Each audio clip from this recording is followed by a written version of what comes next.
Buenas noches otra vez, hermanos. Un placer de continuar aquí con ustedes en esta hermosa iglesia y el hermoso tiempo que el Señor nos está concediendo de estar aquí en este lugar. Quiero agradecerles una vez más a todos los hermanos miembros de la iglesia que forman parte de esta comunidad cristiana por su fidelidad, su celo, su constancia. Estos 4 años que tiene esta iglesia representa la trayectoria que ustedes han tenido desde el momento de conocer al Señor, de hacerse parte de esta congregación, y nuestro ánimo es que ustedes continúen, que ustedes prosigan adelante, que ustedes sigan creciendo, como dice el apóstol Pablo, en las cosas del Señor siempre, fieles y constantes en la obra del Señor siempre, sabiendo que la obra que ustedes hacen no es en vano, que el Señor a su tiempo ha de traer la cosecha que ustedes esperan, y Dios les habrá de recompensar por su fidelidad. Ahora, hermanos, en esta noche yo quisiera hablarles acerca de ese tema que comencé anoche. Les dije que durante estos días voy a estar hablando de la importancia de la iglesia. Y anoche describíamos lo que es la iglesia, cómo fue creada y cuál es el plan que Dios tiene para su iglesia. Y hermanos, la gran bendición que cada persona tiene de formar parte de esa iglesia que es la novia de Jesucristo. Hermanos, ustedes siéntanse bendecidos y privilegiados porque entre todo el mundo, millones de personas que hay en el mundo, usted ha sido bendecido con el conocimiento del Evangelio para llegar a ser parte de esa novia que es la iglesia. Así que, hermanos, eso no es poca cosa, ese es un gran privilegio. Ciertamente es un gran honor y una gran honra. Yo quisiera comenzar en esta noche invitándolos que, si tienen sus Biblias a la mano, la abran en el capítulo 3 de la carta del apóstol Pablo a los Efesios, Efesios capítulo 3, en los versículos 14 al 21. La palabra de Dios dice así en Efesios capítulo 3, versículos 14 al versículo 21. El pasaje que vamos a leer aquí a continuación es realmente una oración. Es la oración que el apóstol Pablo hace por los efesios. Y al orar por los efesios, en realidad él está orando por toda la iglesia, por todos los hermanos en cualquier parte del mundo. Así que esa oración muy bien se aplica también a nosotros en el día de hoy. Y esta oración del apóstol Pablo en esta porción de su carta a los Efesios dice de esta manera: por esta causa doblo mis rodillas ante el Padre de nuestro Señor Jesucristo, de quien toma nombre toda familia en los cielos y en la tierra, para que os dé, conforme a las riquezas de su gloria, el ser fortalecidos con poder en el hombre interior por su Espíritu, para que habite Cristo por la fe en vuestros corazones, a fin de que arraigados y cimentados en amor, seáis plenamente capaces de comprender con todos los santos cuál sea la anchura, la longitud, la profundidad y la altura, y de conocer el amor de Cristo, que excede a todo conocimiento, para que seáis llenos de toda la plenitud de Dios. Y aquel que es poderoso para hacer todas las cosas, mucho más abundantemente de lo que pedimos o entendemos, según el poder que actúa en nosotros, a Él sea gloria en la iglesia en Cristo Jesús, por todas las edades, por los siglos de los siglos. Amén. Hermanos, el apóstol Pablo dice aquí en su oración que la petición más grande que él puede hacer en favor de los cristianos es que lleguen a darse cuenta cuánto nos ama Jesucristo, que podamos nosotros apreciar y en cierta manera dimensionar, tener por lo menos una pizca de entendimiento de lo que es el gran amor que Cristo tiene por la iglesia. Y el apóstol Pablo dice: doblo mis rodillas para que ustedes sean llenos del conocimiento y puedan conocer la anchura, la altura, la profundidad del amor que Cristo tiene por la iglesia. Esa iglesia que muchas veces es menospreciada, esa iglesia que muchas veces es pasada por alto, Esa iglesia por quien Cristo dio su vida y Él la está formando y la está preparando para un día desposarse con ella. Hermano, usted es parte de esa iglesia. Usted es parte de esa iglesia por la que Cristo dio su vida y la ama tanto. Hermanos, dice que cuando nosotros nos demos cuenta, cuando nosotros realmente captemos la profundidad, la grandeza del amor de Dios y de Jesucristo por la iglesia, por todo lo que Él ha hecho por nosotros, dice que nosotros vamos a responder realmente en una manera increíblemente extraordinaria de consagración, de querer hacer cosas por el Señor, de ser más fieles, de ser más santos, de ser más constantes en las cosas de Dios. Hermanos, cuando nosotros nos damos cuenta de que hay gran amor por parte de personas en favor de nosotros, muchas cosas cambian. Déjenme contarles, por ejemplo, una historia. Ustedes probablemente han escuchado de estos grandes tenores famosos mundialmente. Hay 3 tenores que han sido muy famosos en la historia en los últimos años. El primero de ellos, Pavarotti, Luciano Pavarotti. El segundo, José Carreras, de España. Y el tercero, por supuesto, era otro tenor también muy conocido, pero digamos los 2 principales eran Luciano Pavarotti, José Carreras, y el tercero, Plácido Domingo, de España. Hermanos, curiosamente, entre esos 3 tenores que son los grandes cantantes, los que cantan en una forma que es realmente muy especial, digamos el canto lírico que se llama, realmente a veces se produce cierta rivalidad entre estos cantantes. Y ciertamente dice la historia que entre Plácido Domingo, el tenor español famoso, y José Carreras, que también es español, se produjo cierta rivalidad entre estos 2 cantantes. Los 2 eran españoles y los 2 se disputaban la reputación, la fama y el aplauso de la gente. Curiosamente, dice que los 2 llegaron a ser un poco enemigos, pero por aquellas cosas de la vida se cuenta que José Carreras, el tenor español, enfermó de cáncer y su salud fue obviamente decayendo poco a poco, de tal manera que él ya no pudo presentarse en los escenarios. Y hubiera sido una buena oportunidad para Plácido Domingo que desapareciera su competidor José Carreras, el otro tenor que le hacía en cierto modo cierta competencia. Pero hermanos, en medio de esa rivalidad, y cuando José Carreras había gastado y invertido su dinero en tratamientos para recuperar su salud y se encontraba ya en muy mal estado económico, cuando él necesitaba dinero para hacerse otro tratamiento más, se dice que fue Plácido Domingo, su rival, su competidor, que en forma anónima fue al hospital donde José Carreras estaba haciendo el tratamiento contra el cáncer y pagó personalmente el tratamiento para José Carreras.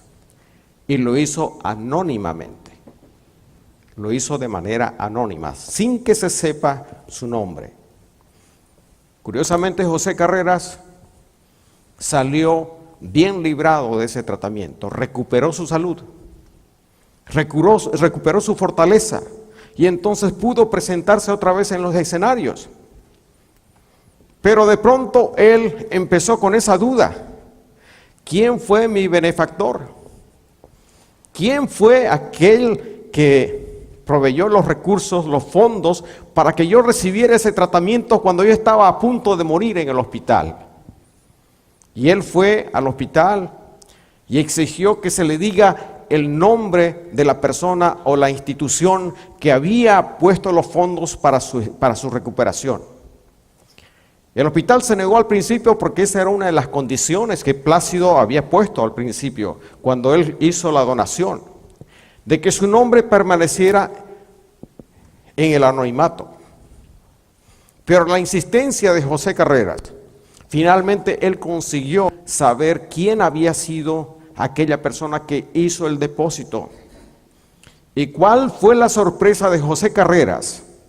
Cuando se enteró que la persona que había hecho el depósito para que él recibiera el tratamiento era Plácido Domingo, su enemigo, su competidor, aquella persona con quien él tenía cierta rivalidad y enemistad por causa de esa competencia en los escenarios.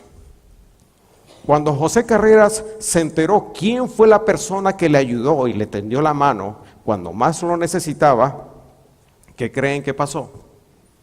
Se acercó a Plácido Domingo, le pidió disculpas por la enemistad anterior y se convirtió en su mejor amigo desde ese día en adelante. La actitud de José Carreras cambió completamente cuando se enteró que aquella persona a quien él odiaba había sido capaz de hacer tanto por él. Y desde ese momento la admiración de José Carreras por Plácido Domingo se convirtió en una colaboración, al punto que poco más adelante se hizo una producción que es famosa hasta el día de hoy. Los Tres Tenores grabaron un álbum, que así se llama, Los Tres Tenores. Luciano Pavarotti, Plácido Domingo y José Carreras grabaron un álbum de Los Tres Tenores. ¿Y por qué les cuento esto? Porque exactamente eso es lo que el apóstol Pablo está diciendo aquí. Él está orando porque un día nosotros entendamos y nos demos cuenta cuánto te amó Jesucristo, cuánto te amó Dios. Y cuando tú entiendas eso, vas a cambiar tu actitud hacia la iglesia, vas a cambiar tu actitud hacia Jesucristo, vas a cambiar tu actitud a la manera como tú sigues a Jesucristo. Y de pronto vas a tener unas ganas, una fuerza, un poder en tu interior por causa de que te vas a dar cuenta de cuánto fue la altura, la anchura, la profundidad del amor de Dios. Ese es el amor que Dios nos tiene. Sin embargo, hermanos, la iglesia en el día de hoy todavía está adormecida. La iglesia en el día de hoy todavía no entiende esas cosas. Y por eso encontramos tanta imperfección en la iglesia en el día de hoy. Muchos hermanos no se dan cuenta de estas cosas, de lo que Dios a través de Jesucristo ha hecho por nosotros. Y es por eso que en la iglesia hay tanta superficialidad. Hay tantos hermanos que por poco y nada se ofenden, que por poco y nada ya no quieren ir a la iglesia, que por poco y nada ya están haciendo sus gestos y sus posturas, sus berrinches, porque no se dan cuenta de lo que Dios ha hecho por ellos. Pablo dice en su carta a Tito, en el capítulo 2, versículo 14, dice así: quien se dio a sí mismo por nosotros para redimirnos de toda iniquidad y purificar para sí un pueblo propio, celoso de buenas obras. Dice el apóstol Pablo aquí que Dios quiere edificar un pueblo, quiere levantar y formar un pueblo que sea celoso de buenas obras. La palabra celoso significa que es un pueblo que quiere hacer cosas para Dios, buenas obras. En otras palabras, hermanos, lo que hace falta en la iglesia es ese empuje, el celo, el deseo de hacer cosas, de ser fieles y constantes en las cosas de Dios. Se dice que este famoso profesor llamado Jaime Escalante, a propósito de origen boliviano, que se hizo famoso en California, en lo que es la ciudad de Los Ángeles, Jaime Escalante alcanzó cierta fama. Muchas gracias, hermano. Jaime Escalante alcanzó fama porque él empezó a trabajar con jóvenes que realmente nadie tenía interés en ellos. Y estos muchachos, mayormente mexicanos, eran un fracaso en la escuela. Y en esa escuela nunca esos jóvenes llegaban a graduarse de la high school. Todos terminaban antes de terminar la high school, terminaban en la calle. No terminaban sus estudios. Pero Jaime Escalante empezó a trabajar con ellos Y entonces los empezó a motivar y empezó a mostrarles que ellos eran capaces de hacer grandes cosas. Y entonces dice la historia, hermanos, que un día Jaime Escalante empezó a enseñarles en tiempo extra las matemáticas y, hermanos, poco después empezó a sacar a estudiantes que eran extraordinarios. Empezaban a vencer pruebas y empezaban a vencer materias de cálculo que inclusive estudiantes universitarios estaban tomando. Y la fama de Jaime Escalante fue tal y de esa escuela que realmente llegó a ser una noticia a nivel nacional y a nivel mundial. Un día le hicieron una entrevista a Jaime Escalante y le dijeron cuál era el secreto para que un estudiante, para que una persona pudiera aprender como él enseñaba.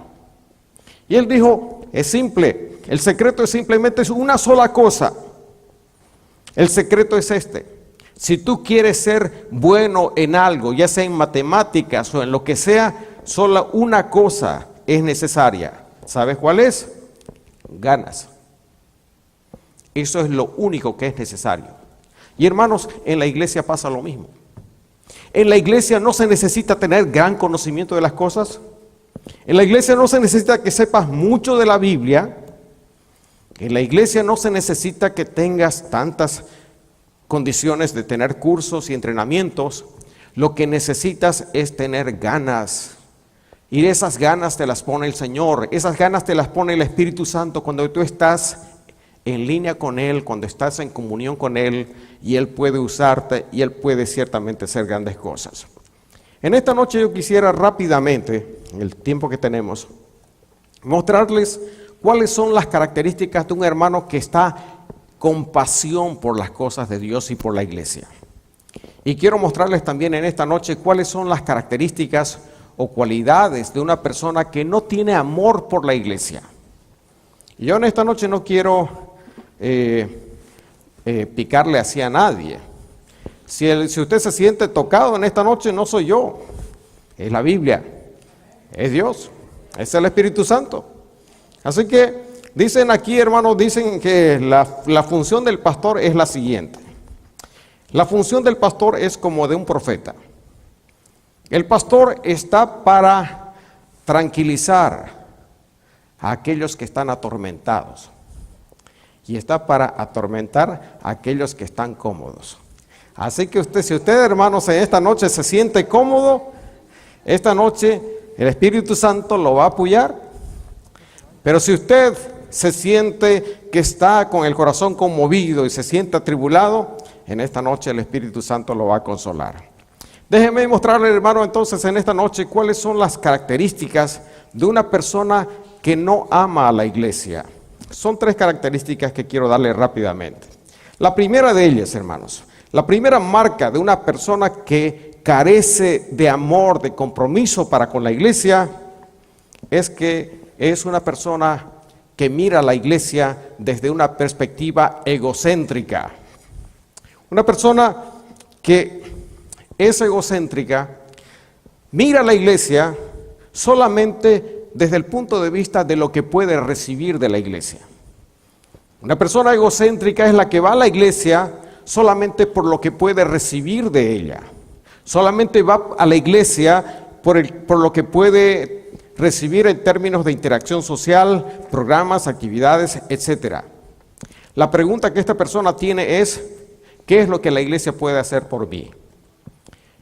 Son como esa clase de personas que van al matrimonio pensando en recibir todo lo que quieren para ellos nada más.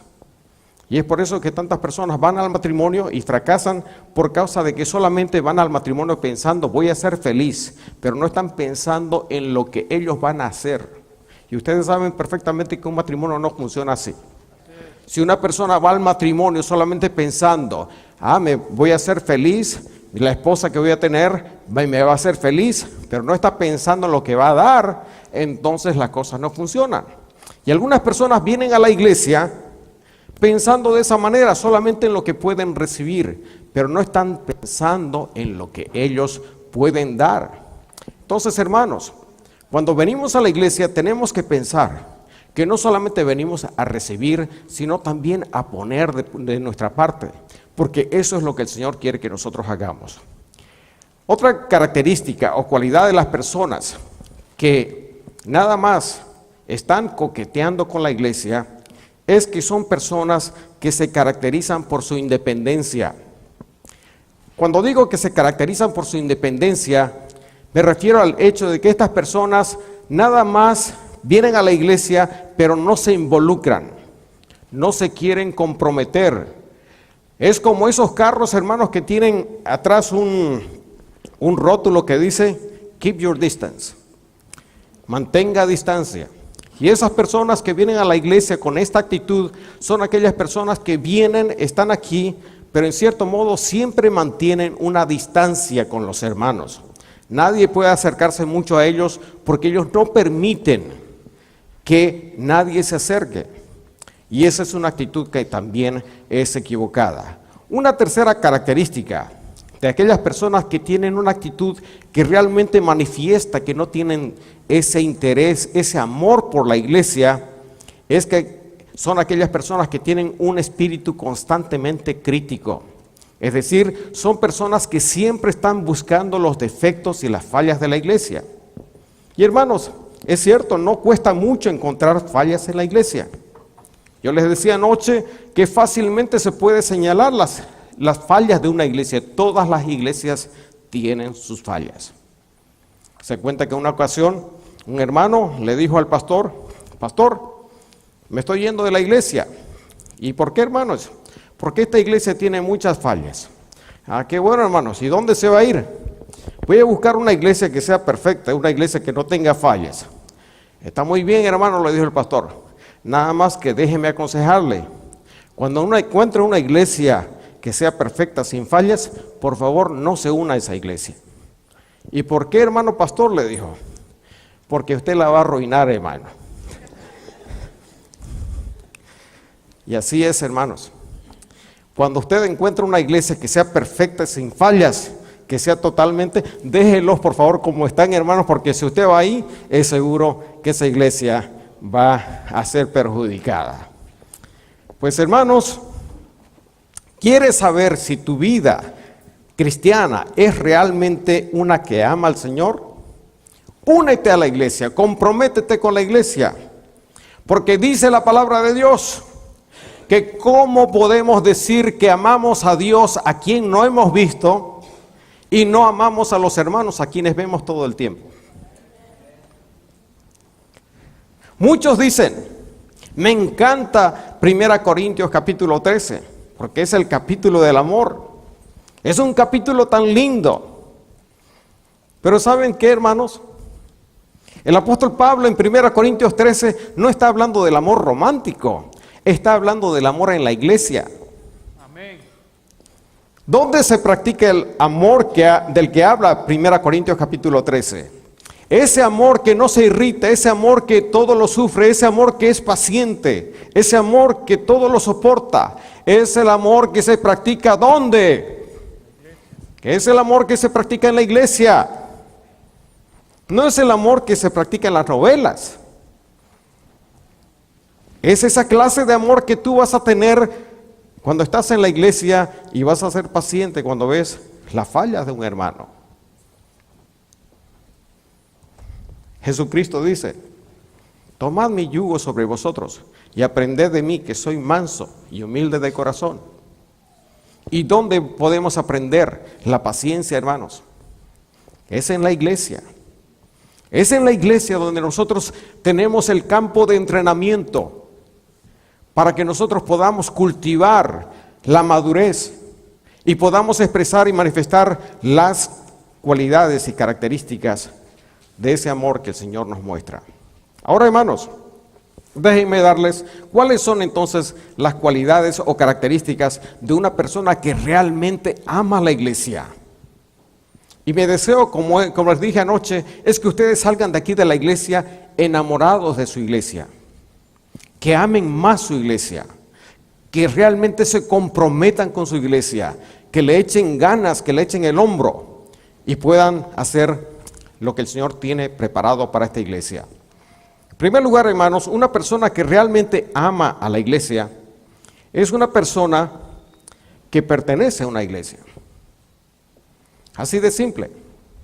Una persona que ama una iglesia no es una persona que se queda en la periferia de la iglesia. Es una persona que se involucra. Dice en Mateo capítulo 18, versículos 15 al 17, por lo tanto, si tu hermano peca contra ti, ve y repréndele estando tú y él solos. Si te oyere, has ganado a tu hermano. Mas si no te oyere, toma aún contigo a uno o dos, para que en boca de dos testigos conste toda palabra. Si no los oyere a ellos, dilo a la iglesia. Y si no oyera a la iglesia, tenle por gentil y publicano. Hermanos, en otras palabras, una persona que no escucha la amonestación de la iglesia debe ser excluida de la iglesia, dice aquí. Ahora, hermanos, ¿cómo puede una persona ser excluida de la iglesia si es que primero no se incorpora a la iglesia, si es que no es aceptado como miembro de la iglesia? Vean lo que la palabra dice. Lo que está indicando es que una persona, después de que recibe a Cristo, tiene que hacerse parte de una iglesia. Ahora, hermanos, en los años que yo llevo como pastor, muchas personas a veces reciben a Cristo, pero cuando yo les digo, ahora hermano, es necesario que te bautices y te hagas miembro de una iglesia, muchos me dicen lo siguiente: pastor, todavía no estoy preparado. Ok, hermano, no te preocupes de eso, te vamos a preparar. Y les ofrecemos los cursos, les ofrecemos el entrenamiento, les ofrecemos todas las condiciones para que lo hagan. Pero aún así noto, no sé si aquí ocurrirá lo mismo, hermanos, pero noto que muchas personas se mantienen a distancia porque no quieren dar ese paso de compromiso. Yo quiero decirte, hermano, que cómo puedes quedarte nada más en la puerta. Necesitas ingresar. ¿Recuerdan ustedes cuando el pueblo de Israel estaba viniendo de Egipto? Dice la palabra de Dios que las tribus de Israel llegaron hasta el borde del río Jordán. Y curiosamente, de las 12 tribus, 2 tribus no quisieron pasar el Jordán. 2 tribus se quedaron del lado este de Jordán. Y 10 tribus pasaron. Y entonces, ¿qué pasó con ellos? Ellos hablaron con Moisés y le dijeron a Moisés: Moisés, permítenos que nosotros nos quedemos nada más de este lado del Jordán. Y entonces Moisés les dijo: lo que ustedes están pidiendo no es correcto, porque no es este lado que Dios nos prometió, es el otro lado del Jordán. Y entonces dice la Biblia que Moisés al final les dijo: bueno, ustedes se pueden quedar aquí si quieren, pero ustedes tienen que pasar al otro lado y pelear primero. Pero hermanos, esa actitud de aquellos que se quedan nada más en la orilla del río Jordán representa la actitud de muchos hermanos que a veces solamente llegan hasta la orilla del bautisterio, hasta la orilla del bautismo, pero no quieren pasar el Jordán. Yo he conocido casos en Guatemala, he conocido casos en Bolivia de personas que se quedan ahí, nada más. Yo quiero decirte lo siguiente: si tú eres una de esas personas que nada más ha recibido a Cristo, pero no quiere dar el paso de compromiso con la iglesia, a través del bautismo, a través de incorporarse a la membresía de la iglesia, no estás cumpliendo con la voluntad de Dios para tu vida. El plan de Dios para tu vida es que le entregues todo al Señor. No solamente una parte.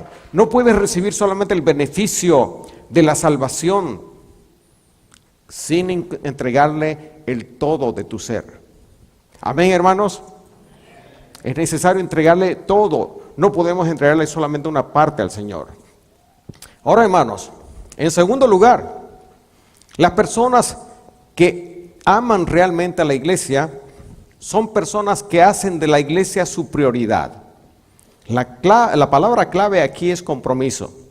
Ser miembro de una iglesia es mucho más que solamente tener tu nombre inscrito en la lista de miembros de una iglesia local. Significa que te entregas por completo a la obra del Señor en esa iglesia. Pablo dice en 1 Corintios 1:18: cuando os reunís como iglesia, Y hermanos, eso significa que nosotros aquí nos reunimos como iglesia, es diferente. Eso significa, hermanos, que cuando tú no acudes a tu iglesia, no estás haciendo lo que el Señor te manda. Cuando tú te haces parte de la membresía de una iglesia, lo primero que tienes que hacer es estar en las actividades de tu iglesia. Tienes que participar de las actividades y diferentes reuniones de tu iglesia. Porque cuando tú nada más apareces de vez en cuando, entonces eso significa que realmente estás mostrando una señal que no es clara, una señal confusa.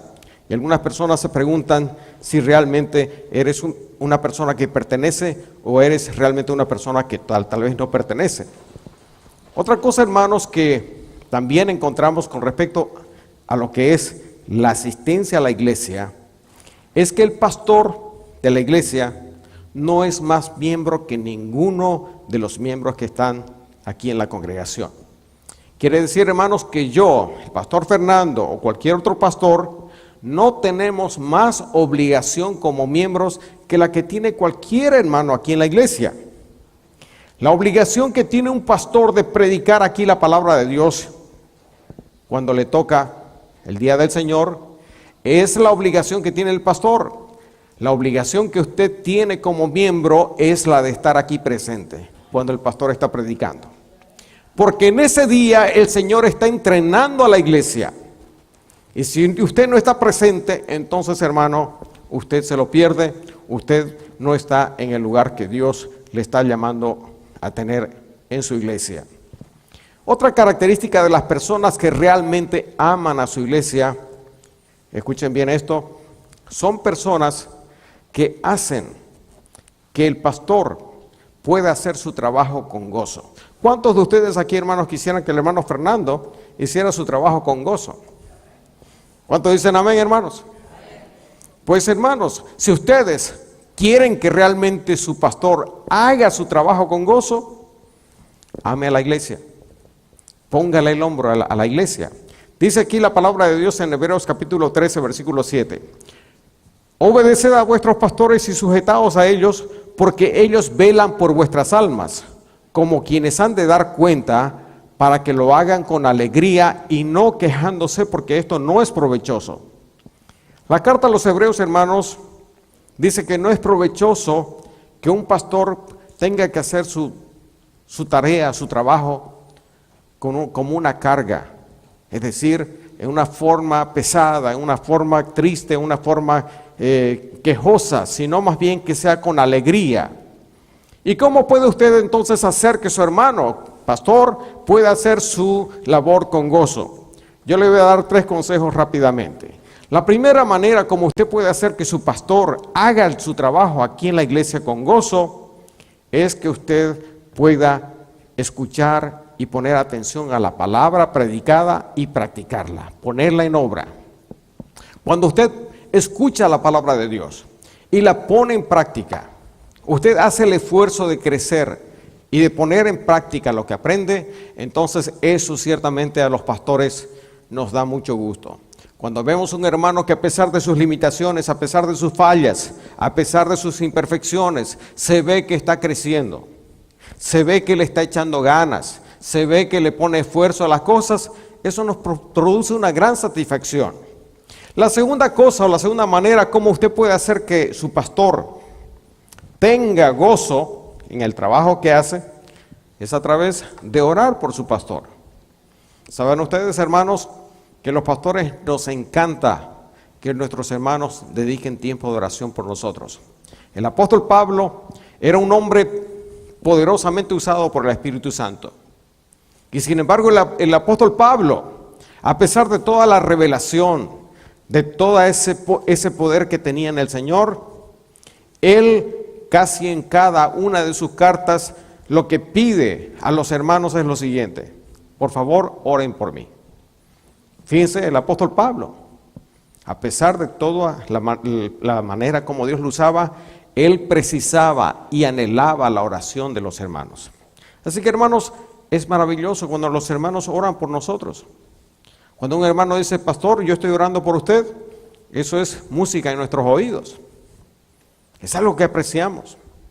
Y una tercera manera como usted puede hacer que su pastor haga su trabajo con gozo, hermano, es cuando usted no divulga chismes en contra de su pastor. ¿Usted quiere hacer que su pastor disfrute de su trabajo? No sea usted un divulgador de chismes. La palabra de Dios dice, contra un anciano, es decir, contra un pastor, no aceptes una acusación, sino con 2 o 3 testigos. Pero sin embargo, para muchos hermanos, muy sueltos de cuerpo, les es muy fácil divulgar chismes en contra de su pastor. Chismes que a veces no tienen ninguna manera de comprobarse, no tienen ninguna pizca de verdad. Entonces, hermanos, eso causa a veces tristeza. Cuando uno escucha y dice, pastor, ¿usted sabía lo que dicen de usted? Lo que andan diciendo allá, que usted dijo tal cosa, o que usted hizo tal cosa.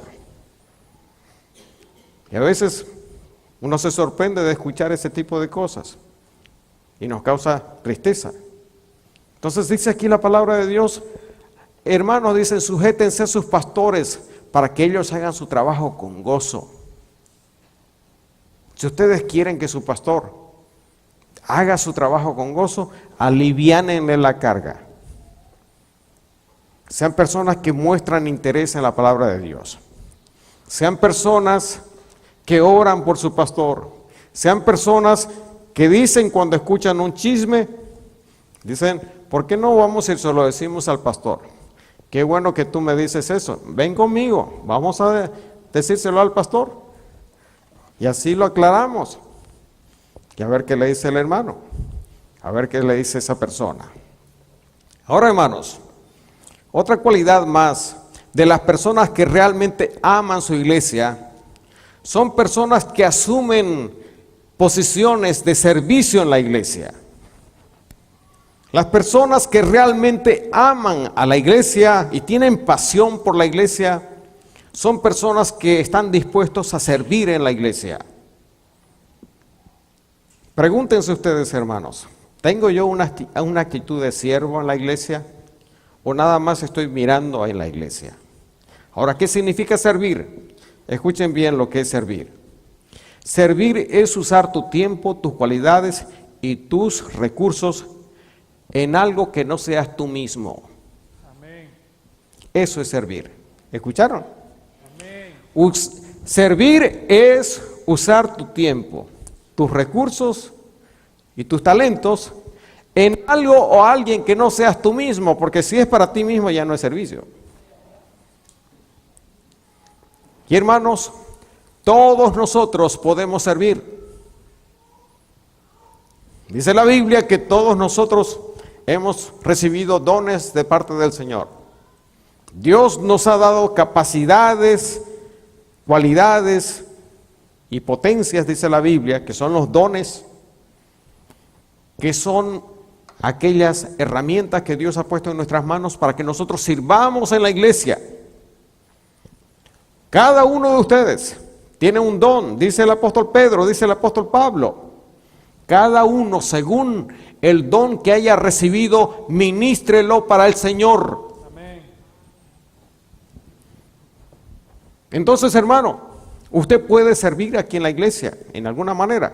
Y usted dice, pastor, ¿y cómo puedo yo servir en la iglesia? ¿Cómo puedo descubrir cuál es mi don? ¿Saben cómo es, hermano? Es bien simple.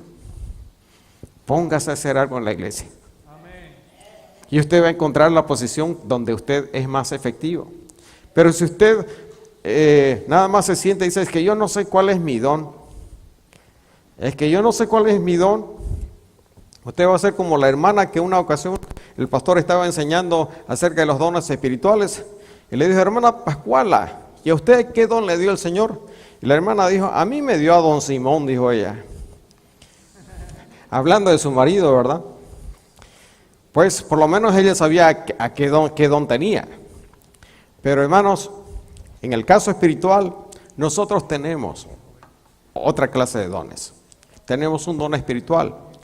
Dice que hay dones de enseñanza, hay dones de servicio, hay don de evangelista, hay don de servir, hay don de compasión, hay don de misericordia. Lo que pasa es que muchas veces estamos pensando solamente en dones más sobresalientes, más llamativos. Pero hermanos, el simple hecho de que usted se acerque a un hermano y le anima, eso es don de exhortación. El don de consolación, el don de misericordia, el don de servir, el don de ayudar. Esos son dones maravillosos que hacen mucha falta en la iglesia. Pero a veces solamente estamos esperando dones que son espectaculares. Hay lugar para esos dones también, pero la Biblia dice que Dios ha distribuido los dones como Él quiere, no como nosotros queremos. 1 Corintios 12:7 dice que Dios ha dado los dones como Él quiere. Y eso es bueno, ¿saben por qué, hermanos? Porque así yo no tengo que preocuparme por querer y alcanzar un don que tal vez no tengo. Nada más tienes que descubrir el don que ya Dios te dio, cultivarlo y usarlo para la gloria de Dios. Quiero mencionar, hermanos, en esta noche una cualidad más de las personas que aman realmente al Señor, de las personas que realmente aman la iglesia y tienen pasión por la iglesia. ¿Saben cuál es, hermanos? Que las personas comprometidas y que aman apasionadamente a su iglesia son personas que dan con generosidad sus diezmos y ofrendas en la iglesia. El tema de las finanzas, hermanos, es uno de los temas que sacan ampollas muchas veces cuando uno habla en la iglesia. Sacan ampollas, hermanos, el tema del diezmo y la ofrenda. ¿Por qué, hermanos? Porque hay hermanos que dicen, pueden tocarme todo, dice, menos la cartera, dice aquí en la iglesia. ¿Por qué? Porque ciertamente, hermanos, muchas personas, pues obviamente, tienen preocupación de sus finanzas. No quieren dejar sus finanzas en cualquier parte. Y hermanos, probablemente tienen razón. A todos les cuesta ganar lo que tienen. A todos les cuesta el sudor de su frente, ganarse los pesos que tienen. Pero saben, hermanos, la Biblia dice que podemos adorar a Dios también con nuestros diezmos y ofrendas. Cuando reconocemos que Dios es la fuente de todo lo que nos viene, cuando reconocemos que Dios es el dador de las cosas buenas que nos llegan a nuestra vida, cuando vemos en la palabra que dice que es Dios quien te da la fuerza para que puedas generar recursos, y dice que es una prueba de fe el que tú le des algo a Dios para que Dios te pueda bendecir con más. ¿Es un acto de fe? Es un acto de fe. Sin embargo, hermanos, en la experiencia que yo tengo como pastor, he visto que hay personas que sí dan con generosidad y con amor, y hay personas que no lo hacen. ¿Y saben qué he encontrado? He encontrado lo siguiente, que muchas personas, cuando tienen más, es cuando menos dan.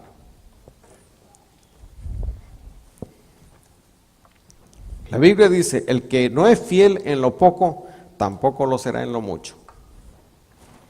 Hay personas que a veces me sorprende y me llena el corazón de ternura cuando veo personas que son limitados en sus recursos y dan, hermanos, con tanta generosidad. Y es maravilloso, realmente es maravilloso. Se cuenta la historia de un hermano que se estaba bautizando en la iglesia. Y cuando estaba entrando en el bautisterio, en el agua, para bautizarse, el pastor se dio cuenta de que llevaba la cartera en el pantalón. Y le dijo, hermano, tiene la cartera en el pantalón y usted va a entrar en el agua. Y el hermano palpó la cartera que estaba en el pantalón y dijo, pastor, bautíceme con cartera y todo. Pastor, bautíceme con cartera y todo. ¿Y qué era lo que quería decir este hermano con esas palabras? Que en el momento de su bautismo, él no solamente quería entregarle toda su vida, sino que también él quería ser fiel con sus ofrendas, con sus diezmos al Señor. Así que quería él también que su cartera fuera bautizada. Hermano, ¿cuántos de ustedes han bautizado sus carteras?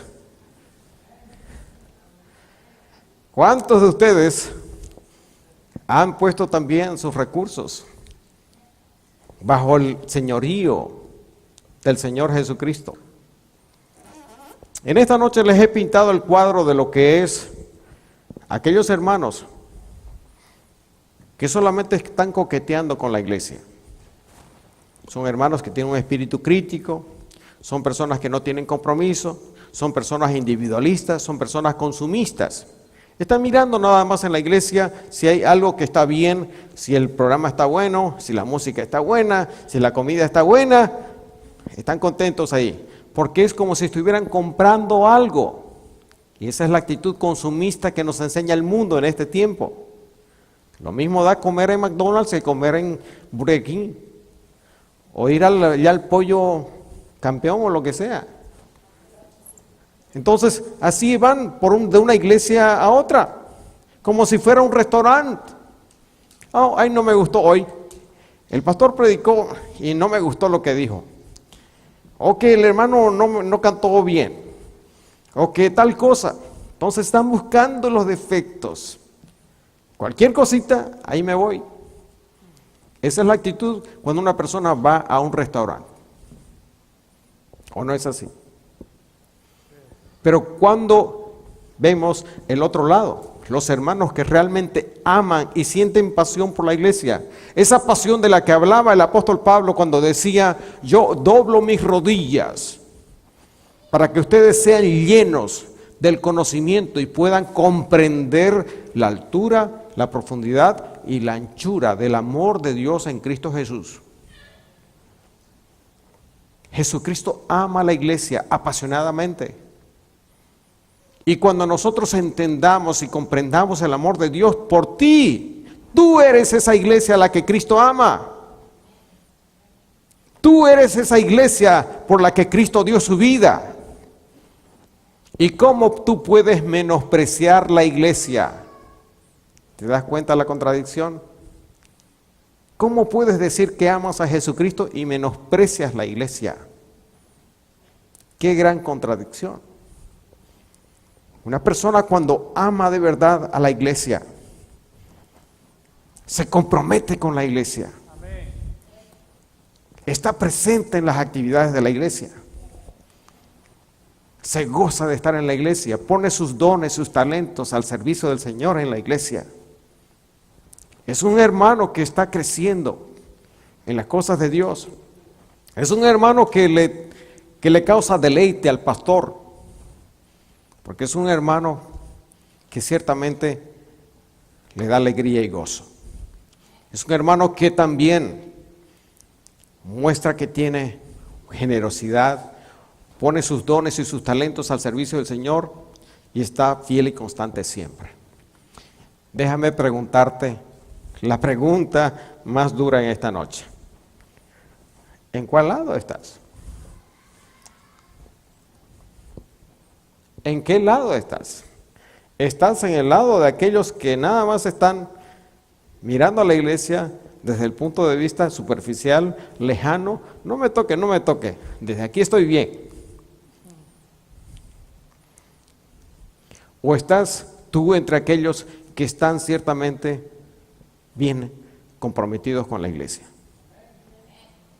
Mi deseo, con todo el corazón y sin ánimo de ofender a nadie, como dije al principio, es que en esta noche tú puedas decir, Señor, yo estoy sirviéndote con todo mi corazón, pero me doy cuenta, tal vez dices en esta noche, que necesito ponerme en el centro de lo que es servirte a ti en mi iglesia.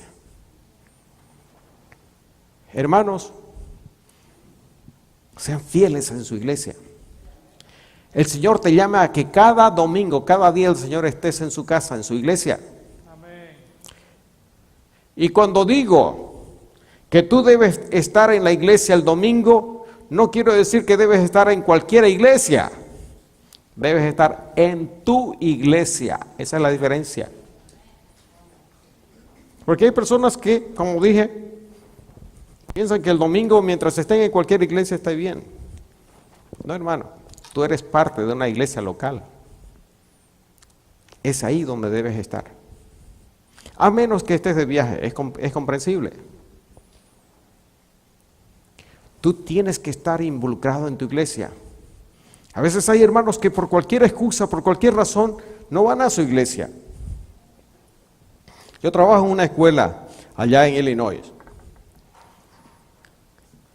Y según el reglamento de la escuela, las ausencias en la escuela son de dos clases. Las faltas son justificadas y las faltas injustificadas. Todo padre necesita saber eso. Las faltas justificadas, cuando alguien llama a la escuela y dice, llamo para comunicar que mi hijo no va a ir a la iglesia, no va a ir a la escuela el día de hoy. ¿Por qué razón? Bueno, está enfermo, tuvo un accidente, está en el hospital, tiene una cita médica, se nos ha muerto alguien en la casa. Todas esas razones son justificadas. Se le pone falta con justificación. Pero un día llama personas a la escuela y dicen, hoy mi hijo no va a ir a la iglesia, digo a la escuela otra vez. Y cuando le pregunto, ¿por qué razón? Porque se levantó tarde. Y algunos son tan cuerudos, como decimos, que hoy no tiene ganas de ir. Hoy no tiene ganas de ir, no se le antoja ir a la iglesia, a la escuela el día de hoy. Y yo, cuando contesto la llamada, le digo, disculpe, pero esa es razón injustificada. ¿Se dan cuenta, hermanos? Y a veces tratamos a la iglesia de la misma manera. No es que no se me antoja hoy. Es que ayer tuve un cumpleaños y hoy estoy descansando. Hoy nos vamos de paseo. Razones injustificadas. Si usted ama a la iglesia como Cristo nos dice que amemos a la iglesia será su prioridad, la iglesia será la pasión de usted. Y yo quiero, hermano, que usted pueda comprender la importancia que usted tiene de estar en la casa del Señor el día del Señor, porque el Señor así lo manda. Y el Señor era fiel en congregarse, hermanos, cuando Él estaba aquí en la tierra. Aunque Él vivía bajo la comunidad judía, dice la Escritura, que Él iba a la sinagoga como era su costumbre. El mismo Señor Jesucristo era fiel bajo el sistema en el cual Él vivía, de estar en la casa de Dios el día que correspondía, dándonos ejemplo a nosotros de esa fidelidad. Hermano, le invito a que se pongan de pie.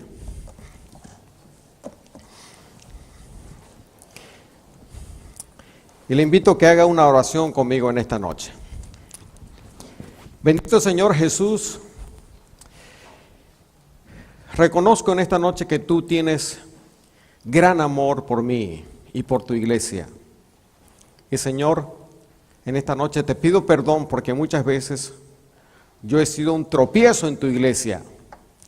En vez de ser un hermano que lleva aliento, ánimo, yo he sido una piedra delante de hermanos, he sido causa de desánimo para el pastor, he sido una piedra de tropiezo para otros hermanos para que se acerquen a ti.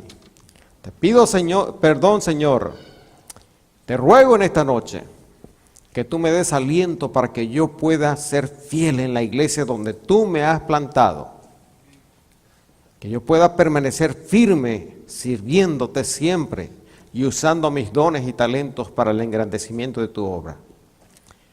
Señor, en esta noche renuevo mi promesa y mi compromiso con mi iglesia.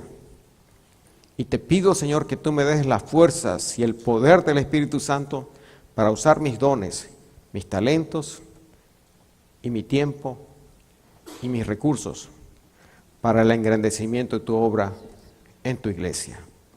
Gracias te doy, Señor, en el nombre de Cristo Jesús. Amén. Amén. Dios los bendiga, hermanos, tomen asiento. Muchas gracias.